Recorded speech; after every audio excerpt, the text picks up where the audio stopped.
Why does it cost so much more money to build a government building, the hospital, or your neighborhood school, for example? Well, the reason is a government mandate called a Project Labor Agreement.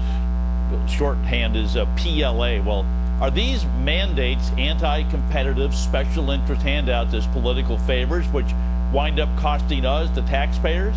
New study found that Project Labor Agreements, these PLAs as they call them, push up the cost of school construction by as much as 15%. But unions are arguing that complex projects in urban areas tend to be more expensive and are more likely to fall under these agreements.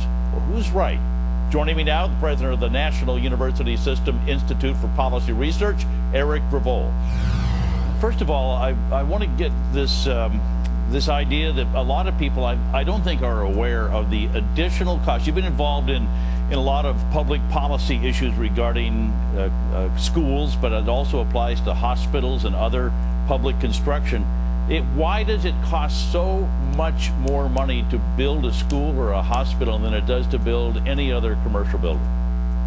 Well, in the case that we looked at when those schools or hospitals are built under things called project labor agreements. And those are agreements between a project builder and a construction union. And it dictates things such as when wages are going to be paid, benefit levels, whether or not the contractor has to pay into union pension plans. And we found that when project labor agreements are used, schools can cost anywhere between 13 to 15% more. So who comes up with the idea of doing this? I presume that the school district is the one that must say you have to enter into one of these agreements with a construction union. Is that right? Yep, that's right. Usually these are done by the school districts. Oftentimes there's some politics in play, it seems. Proponents will argue that it keeps projects on time, ensures that particular training programs are in place. And those things may be true, but what's also true is those aren't costless programs. We found that in the case of California, almost $200 to $300 million more was spent on those schools built under PLAs than if they hadn't been built with those provisions. All right, but you know that people are going to say, well, these schools have to be built stronger. They're the place that communities use for when there's some sort of natural disaster, a tornado, an earthquake, whatever it might be. Does that answer the increased cost because they have to reach stronger building standards? Well, Tom, as your viewers know, California is a pretty heavily regulated state, and whether those schools are built under PLAs or not under PLAs, they have to meet the same standards in respect to seismic standards or safety or anything else. So these are really above and beyond requirements that really get to the cost of the labor that's involved with the construction project itself. All right. So what happens to competition? Is there any competition in the bidding? There must be for a government let out, a school district, airport district, hospital district. They must have some sort of competition requirement in the contract. Well, they do, and they're often unionized contractors that compete against each other. Some non-union contractors will bear the additional costs of trying to bid on a PLA. We didn't look at the number of bidders, but we do know that some non-union contractors pass up these sorts of projects. And again, the proof's in the pudding, where we saw this increased cost over projects done under PLAs.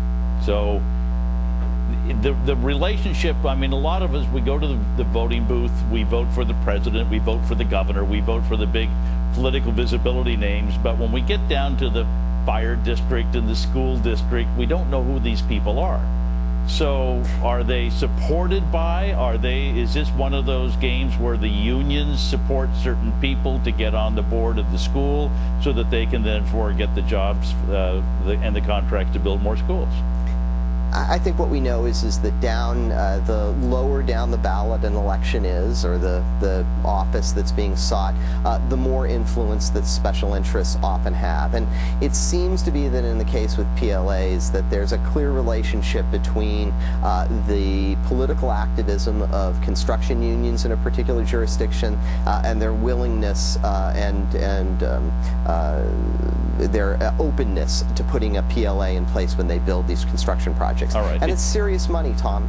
I'm sure it is, but you have a unique problem in California that's actually a benefit You have that Proposition 13, which says that your taxes aren't going to change based upon basically the price you paid for the house. That could have been years ago. Well, so in most school districts, people are going, if they're spending $300 million more to build a school, that's going to affect my property taxes. It probably doesn't in California, or does it? Well, in California, we have school bonds, which are above and beyond our 1% for property tax under Prop 13. But you're absolutely right. And PLAs are not just a unique California problem. They're throughout the nation that they've been used on projects. And again, we looked at the largest number of schools ever in our project, 550, and we saw this statistical relationship between increased price costs and the presence of a PLA. How do you get rid of the PLAs? Well, I think that's really for the voters, and they have to be vigilant. That's a challenge. These are oftentimes not the most sexy political races and where people spend a lot of time and effort. But clearly, the more the research is done, it's pretty clear these increased costs. And if taxpayers are worried about having their tax dollars go as far as possible, they'll take a real hard look at the next time a school board proposes one of these things. You really need to, because, like you said, that doesn't play well on a bumper sticker about project labor agreements. People aren't tuned into it. So we're glad you brought the subject up and expose it to the public who's watching the show. Erik Bruvold, thank you very much. Thank you, Tom.